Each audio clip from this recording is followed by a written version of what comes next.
गर्मी में 5 अनाथ बहनों का बांस का घर, एसी, टॉयलेट। हे भगवान दीदी, मुझे बहुत गर्मी लग रही है। अब चला भी नहीं जा रहा और प्यास भी लगी है। हाँ दीदी, सेम। इतनी तेज धूप है कि मैं आंख खोलकर चल भी नहीं पा रही। मैं समझ सकती हूँ तुम्हें इस वक्त कितनी गर्मी लग रही होगी। कल किसी से सुना था मैंने, 48 डिग्री सेल्सियस हो चुका है तापमान। बहुत लोगों की हालत खराब है, घर के अंदर भी, और हम तो बाहर हैं। दीदी, जब से हम अनाथ हो गए हैं ना, हमारे खाने पीने का ठिकाना है और ना ही नहाने धोने रहने का। काश कहीं से पानी मिल जाए, थोड़ा सा नहा ही लेते तो अच्छा होता। हाँ कीर्ति दीदी, किसी ऐसी जगह चलो ना जहाँ हमें पानी मिल जाए। अरे शहर में कोई गंगा जी थोड़ी बह रही हैं जो मैं तुम्हें वहां पर डुबकी लगवा दूं। पता नहीं इतना पानी हमें कहाँ से मिलेगा। चलो आगे चलते हैं, थोड़ी सी हिम्मत रखो बस।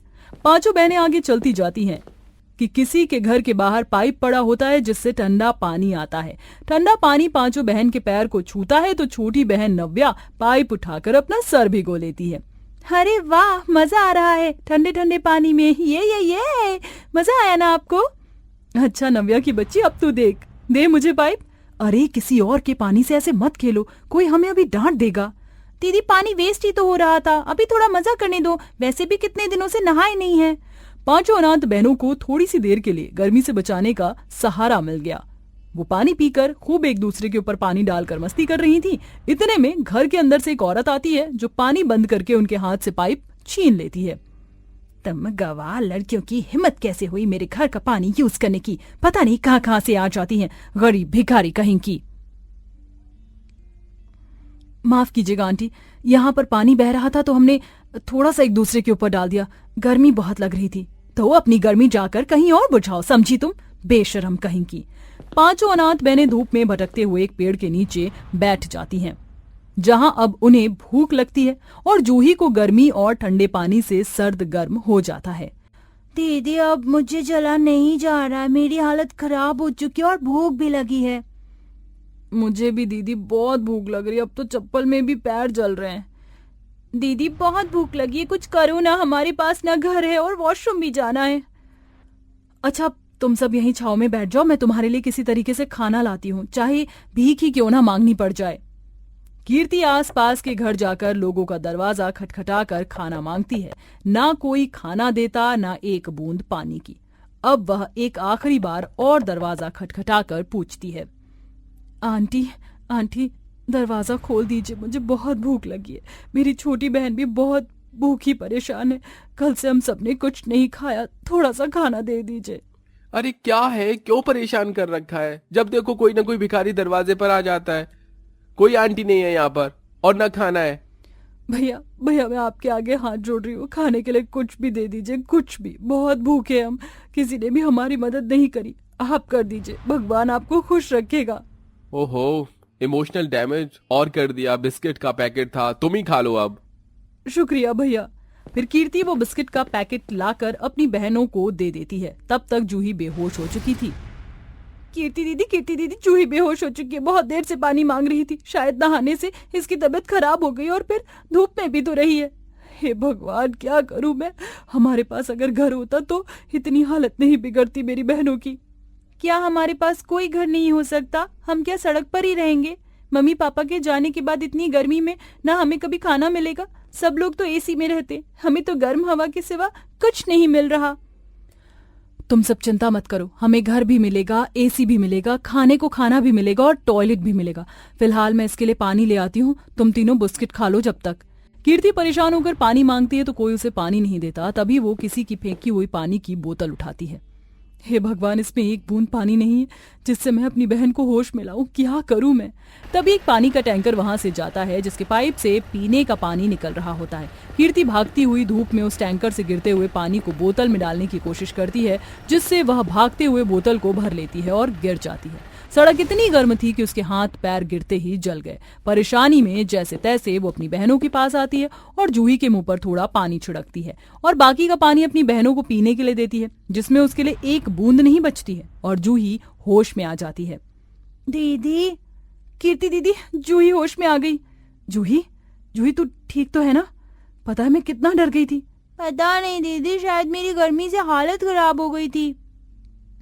दीदी ऐसे तो एक एक करके हम सबकी भी हालत खराब हो सकती है। कुछ तो करना ही पड़ेगा। क्यों ना हम बांस का घर बना ले। याद है ना आपको, पापा कितने जुगाड़ू थे। वो हमें खेल खेल में बांस से कुछ भी चीज बनाना सिखाते थे। अरे अरे कीर्ति, आंचल, स्वाति, तुमसे ये बांस जब नहीं कट रहा तो इसकी टोकरी कैसे बनाओगी? देखो, मैंने बांस का कूलर तैयार कर दिया। अब इसमें हम पानी डाल सकते हैं और हवा के लिए ये मैंने एग्जॉस्ट फैन लगा दिया है। अब इसे तार को जोड़कर चला देंगे।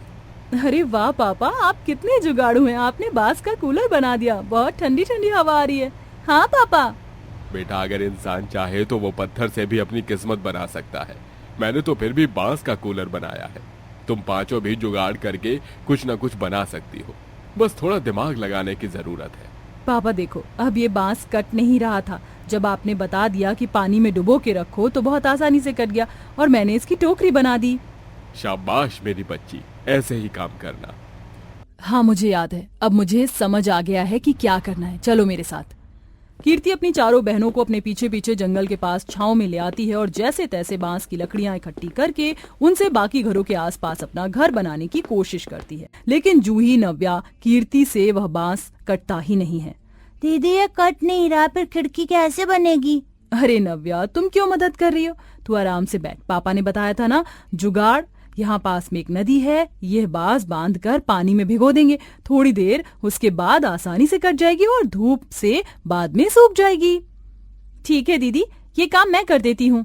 फिर आंचल और स्वाति जैसे तैसे बांस इकट्ठा करके नदी में उन्हें थोड़ी देर के लिए डुबा देती हैं। 2 घंटे बाद वह उस बांस को ले आती हैं तो वो आसानी से कट जाती है। लगभग 1.5 दिन में वह अपना बांस का घर बना लेती हैं, जिसमें उन्हें बिल्कुल भी गर्मी नहीं लगती है।